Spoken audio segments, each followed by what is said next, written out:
All right, I got the boys in the back. It is the weekend, Saturday.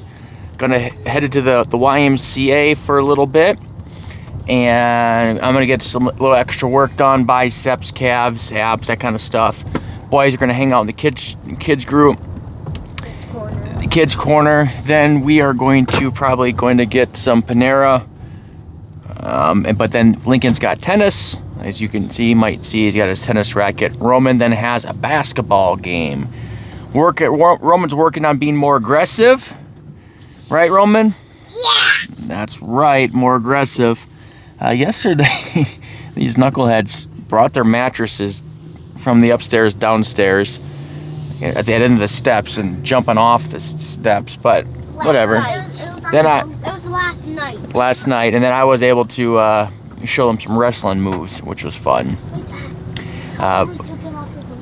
Yep, it was off of their bunk beds. And we put the beds back on. And they were able to bring them all the way up the steps again, so that was good. And they did a good job.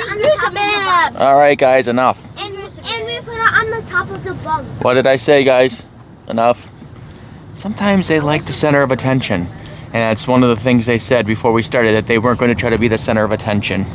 But guess that didn't work. Those guys. But, they recorded some videos of some of the choke slam, the suplex. Maybe I'll upload those. We'll have some fun with that. But anyway, so yeah, it's going to the gym. Finished my first week of my plan with my coach. And so I do a couple extra days just to hit the biceps again, calves, and then abs, because calves and abs aren't hit directly during the training program. And so those are some good exercises to do on the extra days. And then Sunday's a complete rest day. And so next week I'm looking forward to it. So the weight's going to go up. And so what we're doing, instead of doing reps in reserve, we're doing rate of perceived exertion, which is kind of a different way of doing reps in reserve.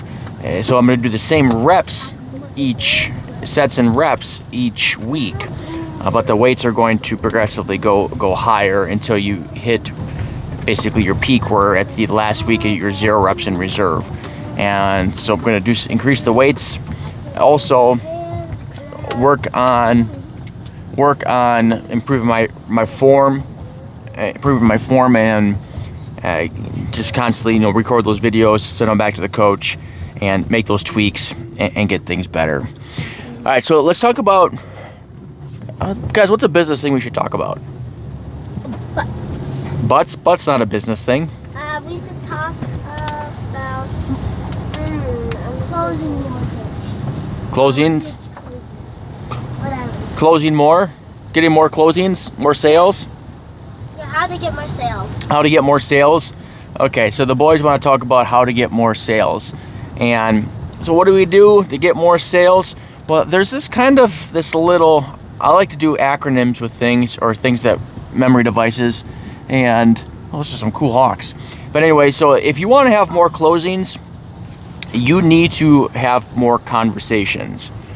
Right? So if you want to have more closings, they come from conversations. Conversations lead to closings. But how do you have more conversations? You have to have more connections.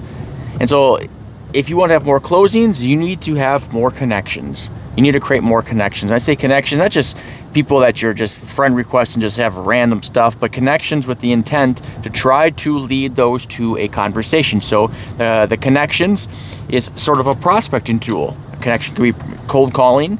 It could be it can be email outreach. It can be social media outreach. Different ways that you are connecting with people that to try to drive that to a conversation. And then that conversation, that's what eventually leads to closings. And so sometimes that is a one-time conversation that leads to closing. Sometimes it's multiple conversations that leads to a closing. In the case of our industry, those conversations are continual. They can lead to multiple closings over months, years, even decades, technically. And so if you want to have more closings, you have to create more connections. So we got to be prospecting always. Always got to be prospecting. That's helping you create those connections. That prospecting leads to conversations, and that's what you're meeting with them, or whether it's a formal conversation, an informal conversation, that might lead to a direct deal from them, a referral from them, that then can lead to closing. And so, so how do you get more out of it? Well, one is that you can increase the amount of connections that you get. So if you want to have more closings, and you have the funnel as connections, conversations, closings, well, how to get more closings at the end was one, you increase the number of connections, right? Or you increase the number of conversations. But another thing that you can do is to optimize and improve your ratios, your percentages. So when it comes to connections, well, be more strategic in your connections. Let's just say with realtors. We want to connect with realtors in our industry. And you can connect with 10 realtors. But what if all 10 of those, or let's just say 8 of those 10, have very low capacity to send you business because they don't do a lot of business? Well, okay, you made 10 connections. Well, optimize. Have a better 10 connections. Meaning making sure that the list and the people that you're going after have more ability to send you business. When it comes to your conversations, improve your conversations where you get better at it. You identify pain points, desires, and all that you can fulfill. And that's also going to improve. So we're at the why here, so I'm going to have to cut this here short. We'll talk more about this. But in short is create more connections with the intent to lead to conversations. Then your conversations, work on those to improve, and those will lead to closing. So the triple C: connections, conversations, closings. Can you guys say that? Say connections, conversations, closings. Closings. So those are the 3 C's. What is it again? What's the 3 C's? Connections, closing, conversations, closings. Say it again. Connections, conversations, closing. That's right. 3 C's. Have a good one, guys.